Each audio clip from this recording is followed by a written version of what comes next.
रहेंगे, किनसे मिले और क्या मामला है? ऐसा है सर, हमारे बच्चे यूक्रेन में एमबीबीएस की पढ़ाई की स्टडी करने के लिए गए हुए हैं और रूस और यूक्रेन का जो झगड़ा है आपस में, वो जंग जारी होने की शंका है।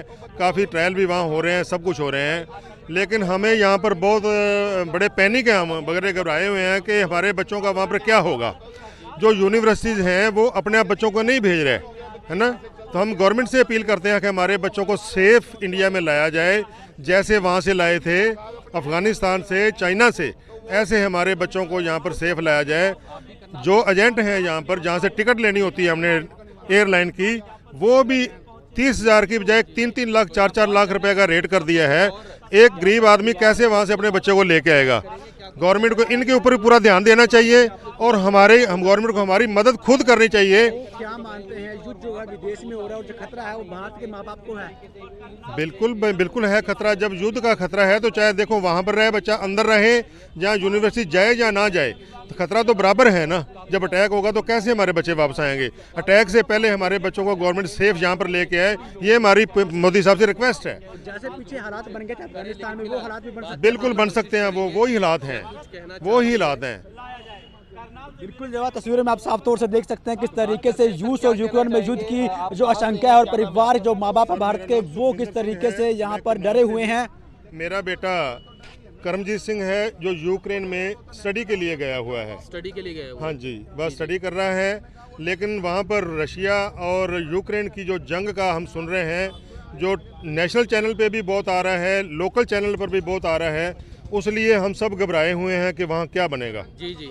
जैसे अमेरिका ने, कनाडा ने, इंग्लैंड ने और फ्रांस ने सभी बच्चे अपने वापस मंगवा लिए हैं, लेकिन हमारी ये रिक्वेस्ट है इंडियन गवर्नमेंट से कि वो भी हमारे बच्चों को वापस बुलाए, ताकि हमारे बच्चे जो हैं वो सेफ रह सकें, ताकि हमारे बच्चे आगे उस स्टडी को जारी कर सकें। और दूसरी बात, जैसे वहाँ से बच्चों को लेके आए हैं, अफ़गानिस्तान से, चाइना से लेके आए हैं, ये मोदी साहब के अपने बच्चे हैं, हिंदुस्तान के बच्चे हैं, इनको भी वैसे ही लेके आए, ताकि हम इन एजेंटों के हाथ में ना हमें फंसाएं।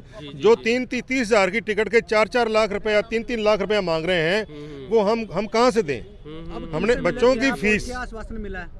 डीसी साहब से अभी हमने उनको ज्ञापन दिया है। डीसी साहब ने हमें बोला कि हम इसको भेज रहे हैं, उसको अपना विदेश मंत्रालय को भेजते हैं, घबराओ नहीं। उन्होंने पूरा आश्वासन दिया है। हमारी सीएम साहब से, पीएम साहब से रिक्वेस्ट है कि हमारी इस बात को सुने और हमारे बच्चे को सेफ वापस लेके आएँ, ताकि उनकी स्टडी आगे से जारी रह सके। क्योंकि दूसरी जो ऑस्ट्रेलियन जो बच्चे थे, उनकी कंट्री ने खुद अपील की कि हमारे बच्चे को वापस भेजो, तो ताकि गवर्नमेंट जो है वहाँ की जो उनके बच्चों को आगे भी कंटिन्यू करेगी।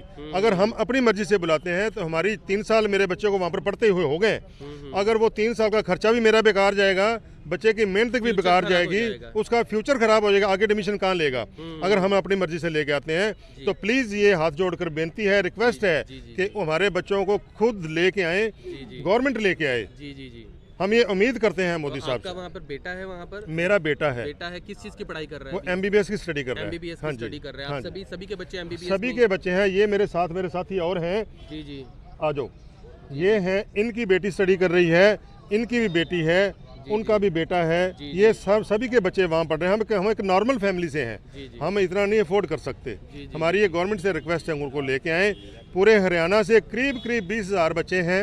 हमारे करनाल के करीब 6300 बच्चे हैं, जिनमें से अभी 4 पेरेंट्स हमने इसके नीचे नाम भी लिखे हैं, अपने टेलीफोन नंबर भी लिखे हैं, एड्रेस भी लिखे हैं। जो ये ज्ञापन मोदी साहब को हमने दिए, हमारे नाम नीचे लिखे हुए हैं, टेलीफोन नंबर लिखे हुए हैं। हरियाणा के जितने भी पेरेंट्स हैं जिनके बच्चे वहाँ पर यूक्रेन में स्टडी करने के लिए गए हैं, उनको हमारी ये रिक्वेस्ट है कि आप कल 10 बजे यहीं जिला सचिवालय में इकट्ठे हों, ताकि आप गवर्नमेंट को रिक्वेस्ट कर सकें, गवर्नमेंट को हम बता सकें अपने दिल की बात कि हमारे बच्चों को सेफ लाया जाए। ये मेरी रिक्वेस्ट है, मेरी अपील है। जी। तो अपने मोदी साहब के नाम जो है वो दिया है हमने। ये दी, इसमें पीएम साहब का भी लिखा हुआ है और सीएम साहब का भी लिखा हुआ है कि दोनों को ये गवर्नमेंट, हमारे जो डीसी साहब हैं, ये भेजें। हमने ये ज्ञापन दिया है कि पीएम साहब को भेजें, सीएम साहब को भी भेजें। तो क्या लगता है कि कहीं ना कहीं सरकार को जो है एक नंबर भी जारी करना चाहिए, जिसके अंदर? हाँ बिल्कुल, सरकार को हेल्पलाइन नंबर करना चाहिए, ताकि जो भी अगर कोई इमरजेंसी में जरूरत पड़े तो हम किसी भी समय हमारे बच्चे भी आपसे संपर्क कर सकें, हम भी कर सकें और आप भी हमारे साथ कर सको। हमने अपने नंबर इसमें लिख दिया, जो 4 लोग हम इकट्ठे हैं, हमने अपने टेलीफोन कॉन्टैक्ट नंबर लिखे हैं। जो भी अगर गवर्नमेंट कोई अगर बात करना चाहती है, हमारे से पूछना चाहती है, हम हर टाइम एग्री हैं, हम हर टाइम तैयार जो हैं। है आप देख सकते हैं किस तरीके से परिवार के लोग जो है हाथों में एक ज्ञापन लेकर जो है यहाँ पहुँचे हैं और जिला प्रशासन से गुहार लगाई है कि उनके बच्चों को सही सलामत जो है करनाल में बुलाया जाए। हमारी आप सभी से अपील रहेगी जितने लोग इस खबर को देखें वो इसे साथ के साथ शेयर जरूर कर दें। सर क्या कहेंगे, आपका बच्चा पढ़ रहा है वहाँ पे? हाँ, मेरी बिटिया पढ़ गई है, भव्या जैन उसका नाम है। अभी 2 महीने पहले ही गई है, 11 दिसंबर को यहाँ से गई है और अब युद्ध की आशंका बनी हुई है, तो उससे हम भी सहमे हुए हैं, बच्चे भी सहमे हुए हैं। हम चाहते हैं भाई सरकार हमारे बच्चों को सुरक्षित निकाल ले, हम सरकार से यही अपील करते हैं। तो बिल्कुल जो है तमाम परिवार यहाँ पर पहुँचे हैं और आप देख सकते हैं किस तरीके से हाथों में उनके ज्ञापन है, एक एप्लीकेशन है जो साफ तौर पर कह रहे हैं कि उनके बेटे बेटी जो यूक्रेन में पढ़ने के लिए गए हैं उन्हें सरकार की ओर से भारत में बुलाया जा सके, क्योंकि यूक्रेन और फ्रांस के बीच जो है युद्ध की आशंका और युद्ध की आशंका के बीच जो है कहीं वहाँ पर अफगानिस्तान जैसे हालात ना बन जाएँ। इसी को देखते हुए माँ बाप जो है वो डरे हुए हैं और सहमे हुए हैं और वो सरकार से गुहार लगाते हुए नजर आ रहे हैं कि उनके बच्चों को सही सलामत जो है भारत भेजा जाए। तो वहाँ 3 रोज साल से यूक्रेन में हाँ है। जी हाँ जी जी जी। तो उसको रोज डर होता है कि कल भी अफवाह फैलाई के बैंक में बम रख दिया है, अच्छा तो बाहर निकलना भी बहुत मुश्किल हुआ है। कल फ्रीज हो गए थे, उनके खाते फ्रीज हो गए थे अच्छा। जब इन्होंने साइबर अटैक किया है, तो उस वजह से हमारे को बहुत डर है। तो युद्ध विदेश में हो रहा है लेकिन खतरा जो है भारत के माँ बाप को हो रहा है। हाँ जी हाँ जी, तो अभी वहाँ पे अभी फिलहाल क्या पढ़ रही हैं या पढ़ रहे हैं वहाँ पर। अभी वहाँ पढ़ रही हैं? हाँ, 3 साल से पढ़ रही 3 साल से पढ़ रहे हैं, MBBS की मेडिकल की पढ़ाई कर रहे हैं। मेडिकल की पढ़ाई कर हाँ रही जी। हैं। क्या नाम है बेटी का? जॉनिता भाटिया। किनसे मिलने क्या आश्वासन मिला है? DC साहब को हमने ज्ञापन दिया है, DC साहब ने कहा है कि आगे मेल कर देंगे। हमारी भारत सरकार से निवेदन है कि वो बच्चों को सुरक्षित यहाँ पर लेके आए।